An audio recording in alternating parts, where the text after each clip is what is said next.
Tonight, we travel back more than 2,000 years to an age when time moved more slowly, when power was measured not only in armies, but in rituals, words, and quiet decisions made behind silk curtains. This is the story of the Han Dynasty, one of the longest-lasting dynasties in Chinese history, the dynasty remembered not for constant war, but for balance, structure, and the shaping of everyday life. As you listen, there is nothing you need to remember, nothing you need to follow closely. Let the names drift by like clouds. Let the centuries pass gently. The Han Dynasty did not rise in a single moment. That it emerged from chaos, from the collapse of a harsh and rigid empire, and slowly transformed into something softer, yet enduring. This story is not about conquest. It is about continuity, about halls filled with scholars instead of soldiers, about a family that ruled not loudly, but persistently. So allow your thoughts to slow down. Let the noise of the present fade, and step quietly into the early days of the Han Dynasty. From collapse to calm, the world before the Han Dynasty. Before the Han Dynasty began, China had already been united once before.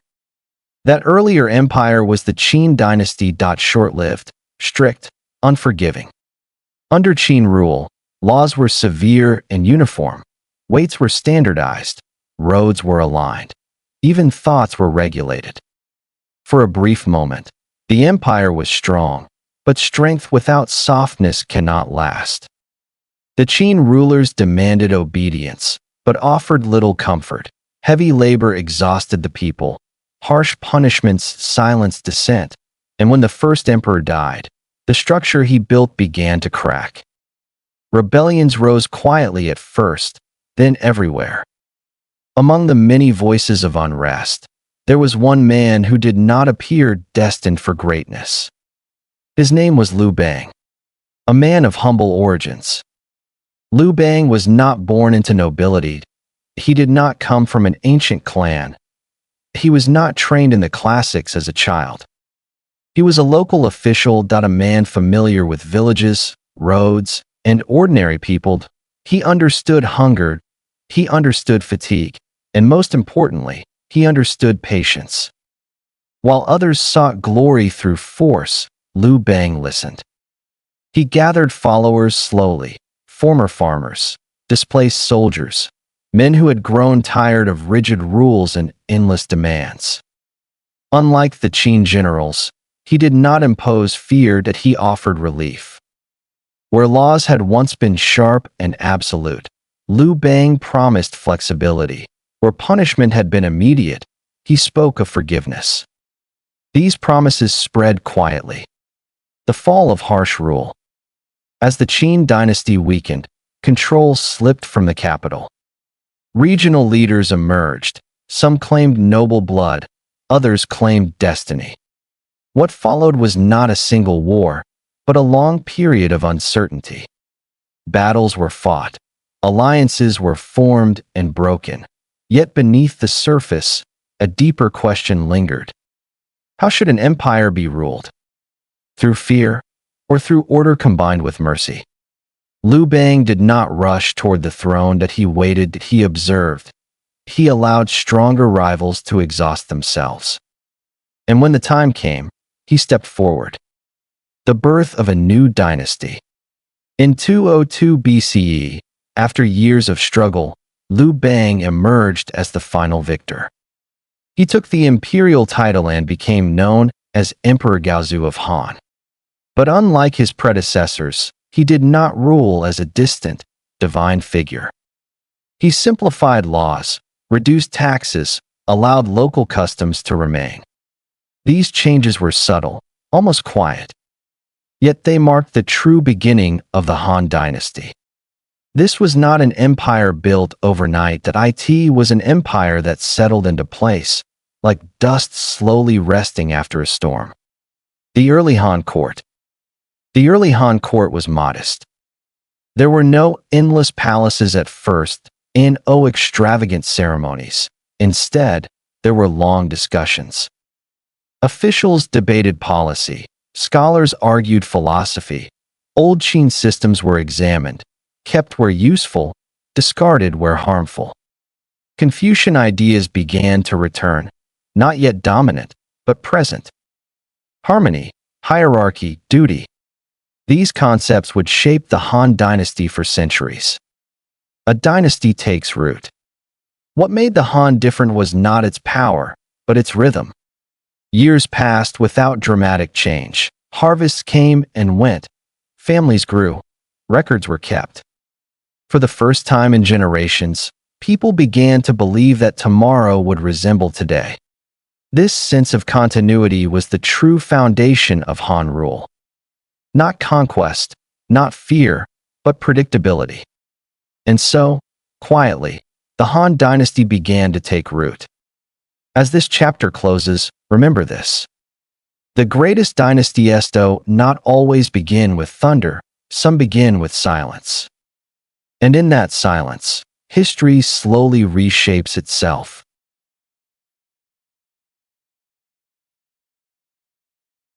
Liu Bang, the humble founder of an enduring dynasty. Liu Bang was not meant to become an emperor. There were no early signs, no prophecies whispered at his birth, no tutors preparing him for a throne that did not yet exist. He was born into an ordinary family, in a small village of Pei County, during the final years of the Qin dynasty. The world around him was rigid and unforgiving. Rules were clear, punishments were severe, and obedience was expected without question. Liu Bang grew up within this system, not as a noble, but as someone who lived beneath its weight. An unlikely beginning. As a young man, Liu Bang worked as a local official. His responsibilities were simple: that he escorted prisoners, maintained order, reported to higher authorities. He was not known for strict discipline, nor was he admired for scholarly achievement. Instead, Liu Bang was remembered as approachable, relaxed, someone who spoke easily with farmers and laborers. He drank that he laughed that he listened. These qualities did not earn him prestige, but they earned him trust. And in times of collapse, trust becomes more valuable than titles. When order began to break. As the Qin dynasty weakened, local unrest spread quietly. The empire was still vast, but its grip loosened. Commands from the capital arrived late, supplies dwindled, officials hesitated. During one such moment of disorder, Liu Bang was tasked with escorting a group of prisoners. Along the road, several escaped. Under Qin law, this failure meant death. Rather than return to face execution, Liu Bang made a quiet decision. He released the remaining prisoners, that he abandoned his post, and he disappeared into the countryside. This moment, unremarkable at first glance, marked the true beginning of his journey. Gathering without force. Liu Bang did not declare rebellion immediately. He did not raise banners or issue proclamations. Instead, people gathered around him naturally. Former soldiers, farmers burdened by taxes, men who no longer believed in the Qin system. They followed not because of fear, but because Liu Bang treated them as equals. He shared food, shared shelter, shared uncertainty.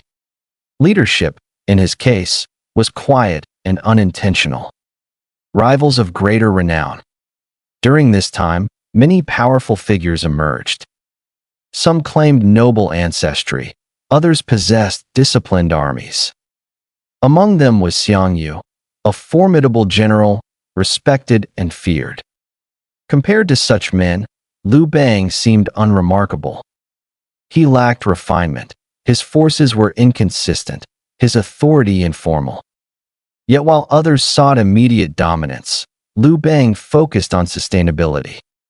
He avoided unnecessary conflict, that he accepted advice he learned from failure. Entering the capital. When the Qin capital finally fell, it was Liu Bang who arrived first.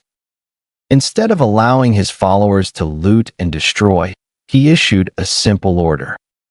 Do not harm the people. Do not damage homes. Do not disturb the city. This decision, small but deliberate, earned him the support of the population. Where Qin rule had been harsh, Liu Bang offered restraint. And restraint, after years of oppression, felt like mercy. A different kind of emperor. When Liu Bang eventually claimed the throne, he did so without grand ceremony. He took the imperial title, becoming Emperor Gaozu of Han. Yet his rule did not imitate the Qin model. He simplified laws, reduced forced labor, lowered taxes. Rather than relying solely on punishment, he encouraged loyalty through stability. He did not pretend to be divine, that he ruled as a man who understood hardship. The foundation of the Liu bloodline. As emperor, Liu Bang established the Liu family as the ruling bloodline. Yet succession was not immediate or smooth. Questions emerged. Who should inherit? Which son would rule wisely? Court discussions grew more complex. Advisors debated lineage and merit. These early tensions shaped the dynasty's future. From the beginning, the Han Empire understood that power must be managed carefully. Not seized suddenly, but passed deliberately. A quiet strength. Liu Bang did not live to see the full extent of his legacy. But the systems he set in place endured. Local governance stabilized, agriculture recovered, education slowly regained importance. The empire did not expand dramatically at first, that it settled. Like a structure reinforced quietly over time, the Han Dynasty grew stronger without drawing attention to itself. As Liu Bang's reign came to an end, he left behind more than territory. He left behind a rhythm. A way of ruling that balanced authority with understanding. A dynasty that would last for centuries had begun with a man who never expected to rule at all. And so this chapter closes with a simple truth. History is not always shaped by those who seek power. Sometimes, it is shaped by those who simply remain when others fall away.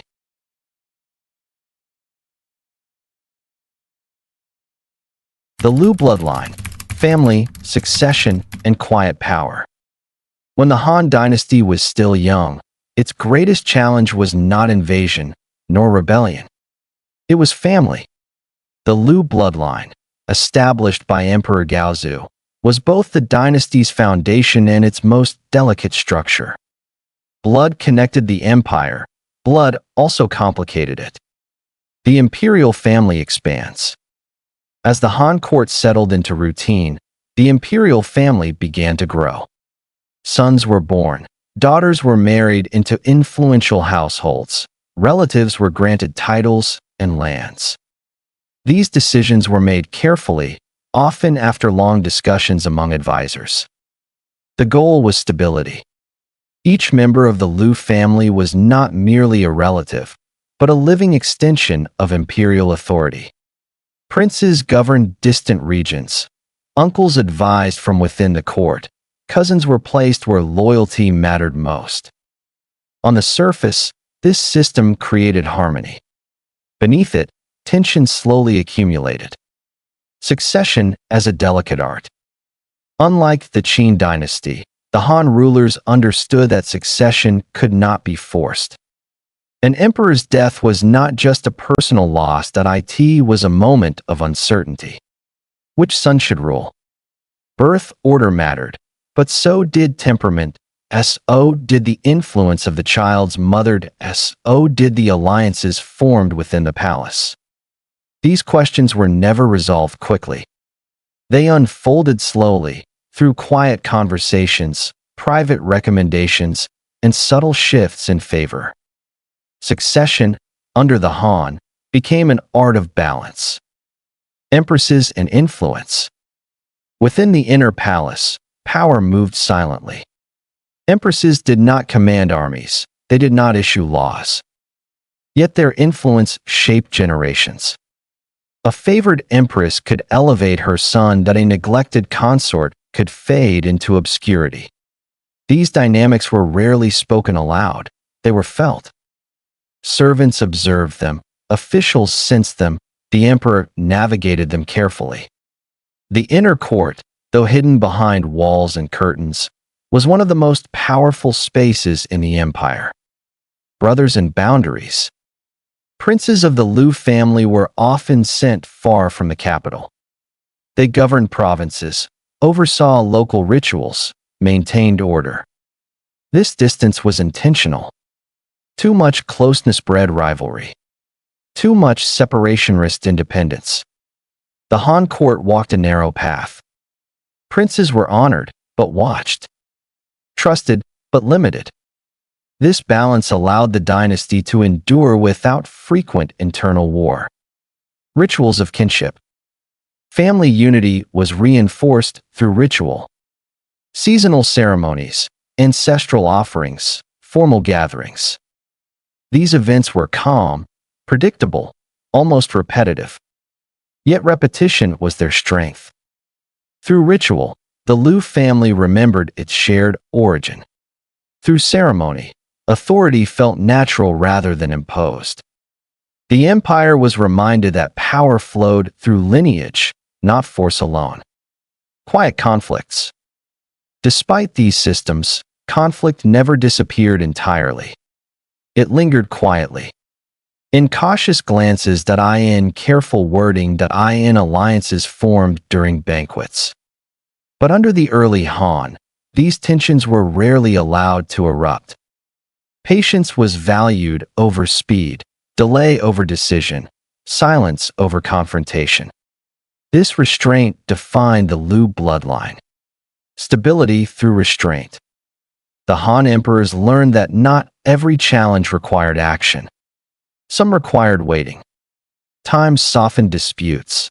Generations reshaped ambition. Memory replaced anger. Through restraint, the Liu family preserved its authority. Not by dominating history, but by allowing it to flow. A bloodline that endured. As decades passed, the Liu bloodline became more than a family. It became an institution. Children were raised with awareness of duty. Princes learned governance before ambition. Names carried weight long before titles. This continuity was rare. And it was fragile. Yet it endured, not because it was unchallenged, but because it adapted quietly. As this chapter draws to a close, one truth becomes clear. The Han Dynasty was not sustained by one emperor, nor by one generation. It was sustained by a family that understood power does not need to shout. It only needs to remain.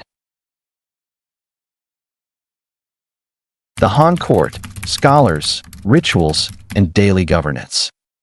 The Han court was not a place of constant noise. There were no endless shouts, no hurried footsteps echoing through its halls, no sense of urgency that demanded immediate action.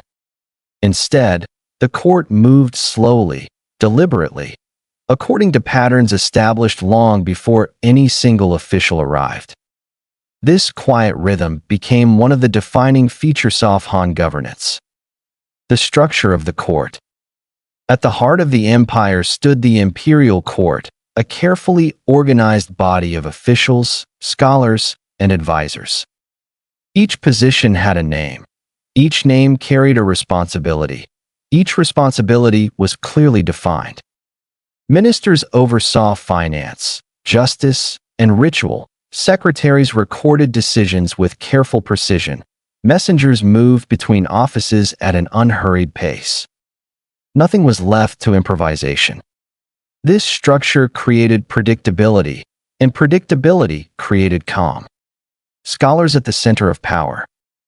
Unlike earlier dynasties, the Han rulers placed scholars near the center of authority.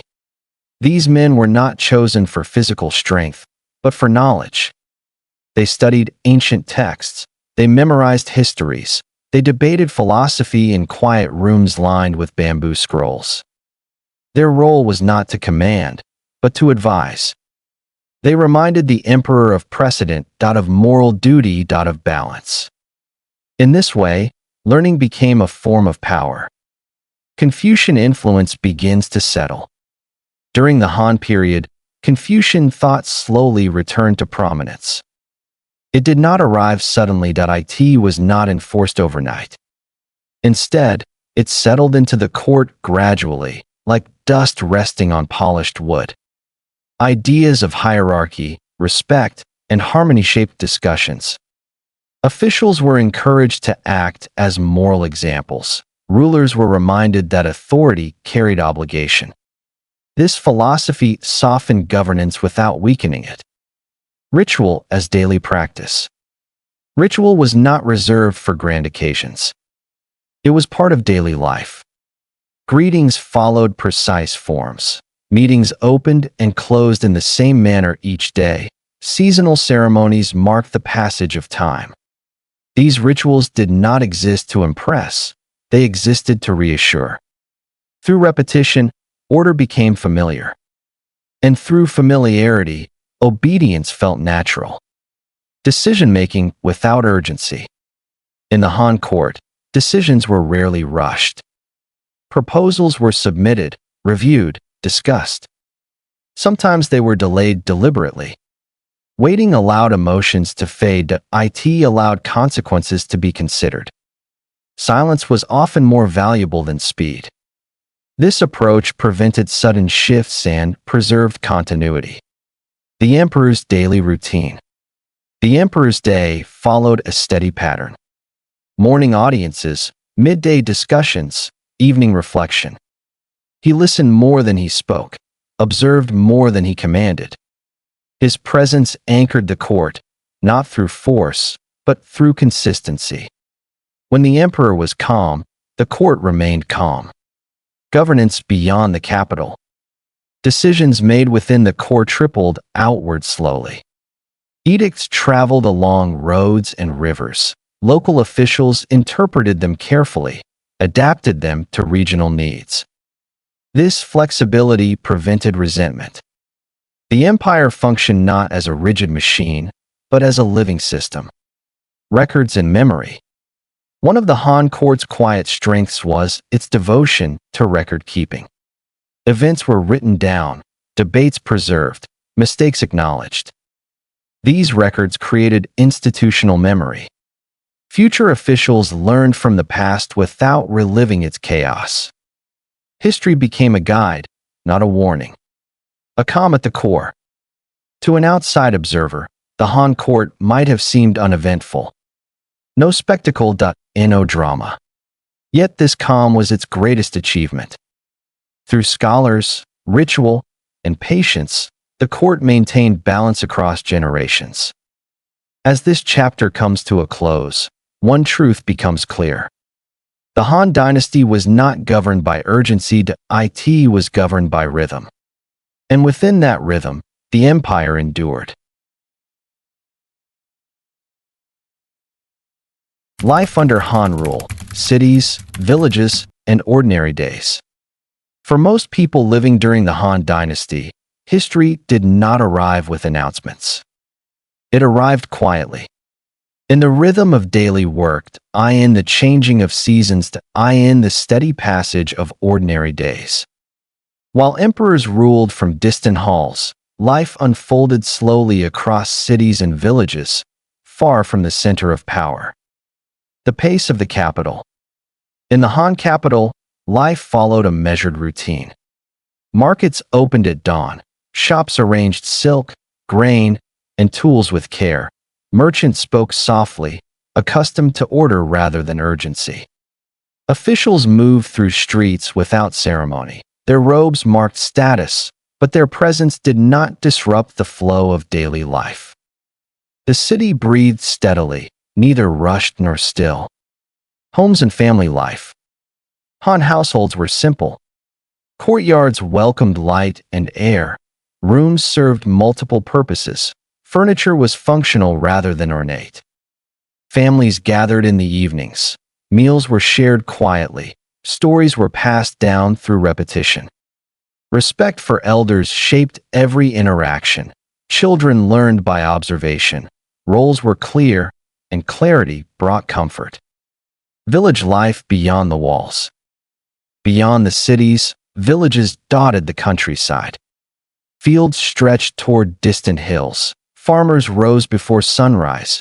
Their days were guided by weather and soil, not by imperial decree. The Han government reduced burdens where possible. Taxes were lighter than before. Labor demands were more predictable. This stability allowed villages to endure without fear of sudden disruption. Agriculture and the seasons. The rhythm of life followed the land. Spring brought planting. Summer required patience. Autumn rewarded effort. Winter offered rest. Tools improved gradually. Irrigation expanded quietly. Knowledge passed from one generation to the next. The empire understood that nourishment sustained power more reliably than force. Markets and exchange. Trade connected regions gently. Grain moved from fertile plains. Salt traveled from distant sources. Cloth and pottery circulated steadily. Markets were regulated but not constrained. Prices remained stable. Trust developed between buyers and sellers. These small exchanges knit the empire together without drawing attention. Education and aspiration. Education was limited but valued. Village teachers instructed children in basic characters and moral lessons. Not everyone would become an official, yet the idea itself mattered. Learning was seen as a path, not a promise. This belief encouraged patience rather than competition. Law and order. Law under the Han was present but restrained. Punishments existed, yet they were less severe than before. Officials aimed to resolve disputes quietly. Mediation was preferred over force. Justice, when slow, felt more humane. Festivals and rest. Life was not without celebration. Seasonal festivals marked time. Lanterns glowed softly at dusk. Music carried gently through open spaces. These moments of rest balanced labor and obligation. Joy, like governance, was measured and shared. A shared sense of continuity. Perhaps the most important aspect of life under Han rule was the sense of continuity. Years resembled one another. Change came gradually. This sameness was not stagnation. It was reassurance. For the first time in generations, people believed that tomorrow would arrive quietly. As this chapter comes to an end, remember this. Empires endure not through grand events alone, but through ordinary days lived without fear. And it was in these ordinary days that the Han Dynasty found its greatest strength.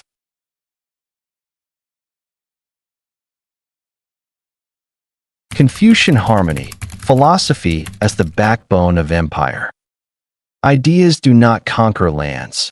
They do not march across borders. They do not arrive with banners or drums. Yet during the Han Dynasty, an idea quietly became the backbone of an empire. That idea was Confucian harmony. It did not dominate suddenly. It settled gently, woven into daily life until it felt inseparable from order itself. A return to old teachings. Confucius had lived centuries before the Han. His teachings survived not through force, but through memory. During earlier turmoil, these ideas faded into the background. But under the Han, they returned. Not as rigid doctrine, but as guidance. The court did not demand blind obedience to philosophy. Instead, it invited reflection. What makes a ruler just? What creates harmony between people? What allows society to endure? Harmony over control. Confucian thought emphasized balance. Between ruler and subject, between parent and child, between elder and younger. Hierarchy was not oppression. It was responsibility. Those above were expected to act with care. Those below were expected to respond with respect. This mutual obligation softened authority. Power no longer felt distant. It felt structured. The moral role of the emperor. Under Confucian influence, the emperor was more than a ruler. He was a moral example. His conduct mattered, his restraint mattered, even his silence mattered. A calm emperor created a calm court that a just ruler encouraged just officials. The mandate of heaven, though ancient, took on a gentler meaning. Heaven did not reward strength alone, that it favored harmony. Education as cultivation. Education became a form of cultivation. Scholars studied not to dominate debates, but to refine character. Texts were memorized slowly, lessons repeated patiently. The goal was not brilliance, but steadiness. Knowledge shaped temperament, temperament shaped governance. In this way, learning became a quiet pillar of the state. Officials as moral guides. Officials were expected to embody virtue. They resolved disputes calmly. They avoided public displays of anger. They acted as examples within their communities. When officials behaved well, law felt less necessary. Order emerged not from fear, but from expectation. Ritual as philosophy in motion. Confucian ideas were not abstract. They were practiced through ritual. Bowing, offering, remembering ancestors. These actions reminded individuals of their place within a larger whole. Ritual slowed time. It encouraged mindfulness. Through repetition, philosophy became habit. Harmony in daily life. Confucian values extended beyond the court. Families practiced filial piety. Neighbors respected boundaries. Communities resolved conflict quietly. Disagreement was not forbidden, but it was softened. Listening mattered, patience mattered. Life moved forward without sharp edges. Adaptation, not rigidity.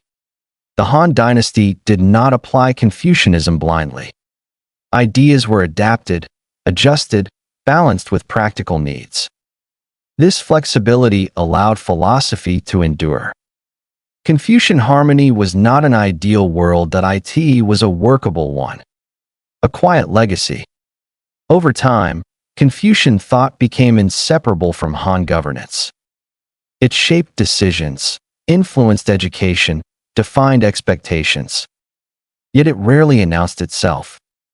Like the air, it supported everything without drawing attention. As this chapter comes to a close, one truth becomes clear. The Han Dynasty was not held together by force. It was held together by understanding. And in that understanding, the empire found peace. The Silk Road, trade, travel, and distant horizons. The Han Dynasty did not exist in isolation. Beyond its borders, beyond its mountains and deserts, there was a wider world. A world connected not by conquest, but by movement. Slow movement, patient movement. This connection came to be known as the Silk Road. Paths across silence. The Silk Road was not a single road. It was a network of paths, winding quietly across vast landscapes. Deserts stretched endlessly. Mountains rose without sound. Plains opened toward distant horizons. Travel along these routes was unhurried. Caravans moved at the pace of animals and weather. Time was measured in days and seasons, not urgency. These paths carried more than goods. They carried stories. Silk and symbol.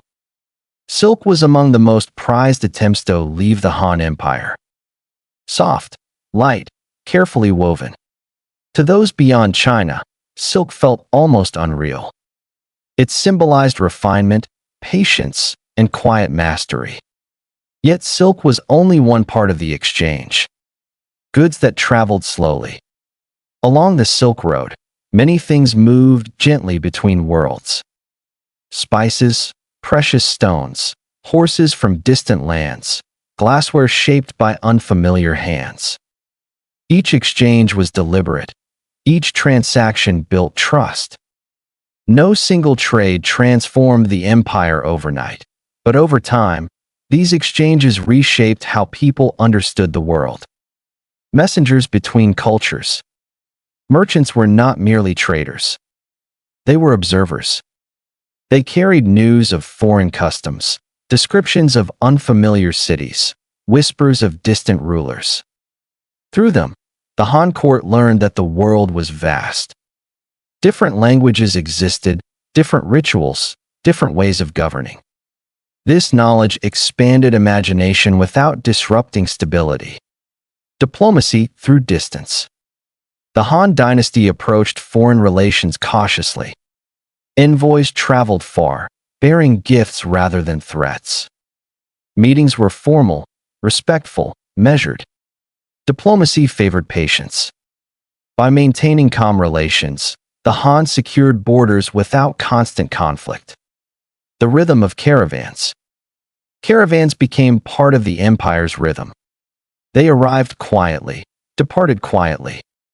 Their presence was expected, almost comforting. Markets adjusted, supplies were prepared, records were updated. The Silk Road did not interrupt daily life, that it blended into it. Cultural exchange without urgency. Ideas traveled alongside goods. Music styles shifted gently, clothing designs evolved, art absorbed distant influences. Yet change remained slow. The Han Dynasty did not rush to adopt foreign customs that it observed, selected, adapted. This careful openness preserved identity while allowing growth. Distant horizons, steady center. While the Silk Road expanded awareness, the heart of the empire remained steady. Life in villages did not change suddenly. Rituals continued. Seasons returned as expected. The world grew larger, but life remained familiar. This balance prevented disruption. A world connected quietly. Over generations, the Silk Road became more than trade. It became a reminder that connection did not require dominance. That distance could be bridged without haste. That curiosity could exist without fear. As this chapter draws to a close, one truth becomes clear. The Han Dynasty touched the wider world without losing itself. And in doing so, it discovered that horizons can expand quietly. Generations of emperors, stability, change, and time. Empires are often remembered by the names of a few great rulers. But most of their timelines shaped by succession. By one generation quietly replacing another. Under the Han Dynasty, this process unfolded slowly, over centuries. Time as the true ruler. As emperors came and went, time remained constant. Years passed without sudden upheaval. Seasons returned as expected. Records continued to be written. Each emperor inherited not only a throne, but a rhythm. A way of ruling that emphasized patience over force. Emperors as caretakers. Many Han emperors did not seek dramatic reform. They saw themselves as caretakers. Their duty was to preserve balance, that maintain institutions, that avoid unnecessary change. When adjustments were needed, they were introduced gradually. This approach prevented disruption and preserved trust. Quiet reigns. Some emperors ruled briefly, others ruled for decades. Most were remembered not for conquest, but for consistency. They attended rituals, consulted advisors, observed precedent. Their names blended together over time, forming a continuous thread rather than distinct chapters. Change without shock. Change did occur. Borders shifted slightly, policies evolved, new officials rose. Yet these changes rarely felt abrupt. The court preferred continuity, officials valued memory. This resistance to sudden transformation protected the empire from instability. The weight of tradition. Tradition guided each generation. New emperors studied past reigns. Mistakes were noted quietly. Successes were repeated carefully. History served as instruction, not warning. This reverence for the past created confidence in the future. Aging institutions. Over time, institutions aged. Rituals became more elaborate, records more extensive, debates more refined. Yet aging did not mean weakness. It meant familiarity. The empire knew itself well. The human passage of power. Behind the continuity were human lives. Emperors grew old, advisors retired, new faces appeared. Grief and celebration passed quietly through the court. Power changed hands without spectacle. This ordinariness was its strength. Stability as achievement. The greatest achievement of these generations was not expansion. It was endurance. For centuries, the Han Dynasty remained intact. Through restraint, through adaptation, through patience. Time leaves its mark. Yet time leaves marks in all things. Subtle fatigue appeared, complacency settled gently. Not yet decline, just wear. The empire still stood strong, but change was approaching. As this chapter closes, remember this. History often moves quietly through generations. And it is in that quiet movement that empires truly live. The slow fading, decline without sudden collapse. The end of a dynasty rarely arrives with a single sound. There is no clear moment when everything changes. Instead, decline comes softly, almost unnoticed. For the Han Dynasty, this fading unfolded over many years, woven quietly into daily life. A weariness beneath stability. On the surface, the empire still functioned. Officials continued their duties, rituals were observed, records were kept with care. Yet beneath this familiar rhythm, a gentle weariness settled in. Institutions grew heavy with age, procedures multiplied, decisions required more discussion, more review, more hesitation. Nothing was broken, everything was simply slower. The burden of size. The Han Empire had grown vast. Governing distant regions required coordination and patience. Messages took longer to arrive, local conditions varied widely. Uniform solutions no longer fit every situation. Officials adapted where they could, but adaptation took time. The center remained calm, yet the edges felt increasingly distant. Shifting loyalties. As generations passed, personal loyalty weakened. Officials served the system, but their attachment to the founding ideals softened. Family interests re-emerged, regional concerns gained importance. These shifts were subtle, they did not announce themselves. They appeared in delayed responses to cautious interpretations of orders that silence where enthusiasm once existed. Court intrigue without drama. Unlike other dynasties, the Han decline was not marked by constant violence. Court intrigue existed, but it moved quietly. Influence shifted through recommendation, through absence rather than confrontation. Some voices grew louder, others faded. The court remained orderly, but unity thinned. Economic strain arrives gently. Economic pressures did not explode, they accumulated. Land concentrated slowly in the hands of powerful families. Peasants worked harder for smaller returns. Taxes became more difficult to collect, not because of rebellion, but because of exhaustion. The system strained without snapping. The emperor's diminishing reach. The emperor remained the symbolic center. Rituals continued, edicts were issued. Yet enforcement relied increasingly on intermediaries. Distance softened authority. The throne still commanded respect, but less immediacy. Power dispersed quietly. The weight of memory. The Han Dynasty was haunted gently by its own success. The past became an ideal, a reference point impossible to fully recreate. Officials looked backward for guidance rather than forward for innovation. Caution replaced creativity. This reverence preserved dignity but limited renewal. Natural challenges. Floods arrived. Harvests failed sporadically. These events were not catastrophic. They were manageable. Yet each challenge required resources already stretched thin. Recovery took longer. The empire adapted, but slowly. A dynasty still standing. Even as decline progressed, the Han Dynasty did not collapse. Life continued. Markets opened, families gathered, scholars studied.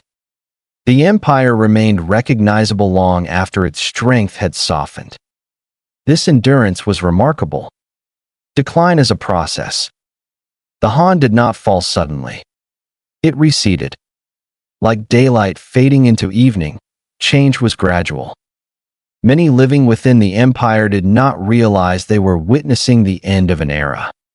They simply lived their days. As this chapter closes, remember this. The greatest empires often end not with chaos, but with quiet persistence. And it is within that quiet that history gently turns its page. Enduring echoes, the legacy of the Han Dynasty. When the Han Dynasty finally came to an end, there was no single night of silence. No final proclamation that marked the closing of an age. Life continued. People woke at dawn, markets opened, fields were tended. History did not stop moving, it simply moved on. The empire that remained in memory. Although the Han Dynasty no longer ruled, its presence lingered everywhere. In the structure of government, in the rhythm of law, in the values taught within families. Even after the throne passed into new hands, people continued to speak of the Hanus, a reference point. A standard, a memory of balance. Institutions outlasting power. Many Han institutions survived their creators. Administrative divisions remained. Rituals continued. Records preserved lessons for future rulers. Later dynasties did not erase the Han system. They inherited it. They adjusted it, expanded it, yet its foundation remained visible. In this way, the Han Dynasty governed long after it ended. A cultural identity takes shape. It was during the Han period that a shared cultural identity solidified. Language standardized, customs aligned, values spread across regions. People began to think of themselves not just as subjects of a ruler, but as part of a broader civilization. The name Han endured. It became more than a dynasty, it became an identity. Learning as a lasting gift. Education remained one of the Han Dynasty's greatest contributions. The emphasis on learning, moral cultivation, and record-keeping continued for centuries. Future scholars looked back to Han texts and examples. Through study, the past remained present. The quiet strength of restraint. What distinguished the Han legacy was not dominance, but restraint. Power had been exercised carefully, change introduced gradually. This approach shaped expectations for future rulers. Stability became an ideal, balance a goal. The memory of the Han softened ambition. Ordinary lives, extraordinary impact. Perhaps the most remarkable legacy of the Han Dynasty was found in ordinary lives. Farmers who trusted the seasons, families who valued continuity, officials who believed in duty. These quiet habits outlived emperors. They shaped daily life long after banners fell. Echoes through time. Centuries later, new dynasties rose and fell. Yet echoes of the Han remained audible. In court rituals, in philosophical debate, in the belief that governance should be measured.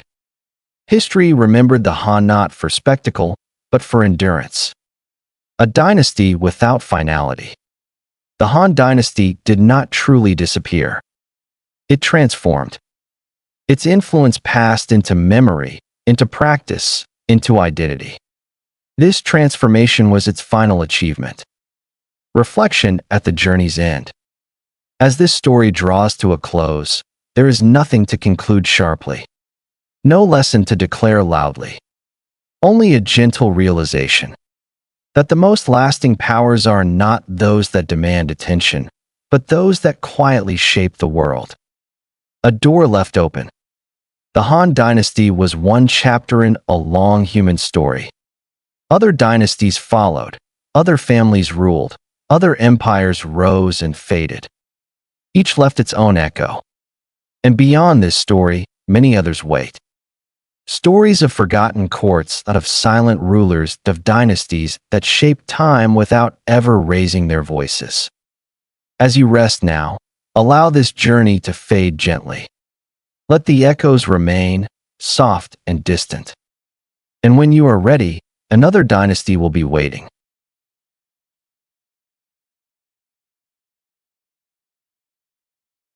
As our journey through the Han Dynasty comes to an end, there is no final judgment to make. No single lesson to declare. The Han did not endure because it was perfect, that it endured because it was patient. Because it understood that power does not always need to be loud, that strength can exist in routine, and that stability, over time, can shape the lives of millions without ever demanding attention. This dynasty reminds us that history is not only made by dramatic moments, but by countless ordinary days, lived with care. By families who trusted tomorrow, by officials who chose restraint, by rulers who allowed Tomato do most of the work. And perhaps that is why the Han Dynasty still feels present, even after centuries have passed. Because its legacy was not built to impress, that it was built to last. As you rest now, let these echoes fade gently. There is nothing more you need to remember, nothing more you need to follow. Only the quiet understanding that every dynasty leaves something behind. Some leave ruins, some leave legends, and some, like the Han, leave a rhythm that continues long after their name is gone. Here on Sleepy Dynasties, we will continue to explore these quiet histories. Forgotten courts, enduring bloodlines, empires that rose and fell not with noise, but with time. If you wish to drift into another story, another age, another silent dynasty, simply return. Another journey will be waiting for you. Good night, and until our next story, rest well.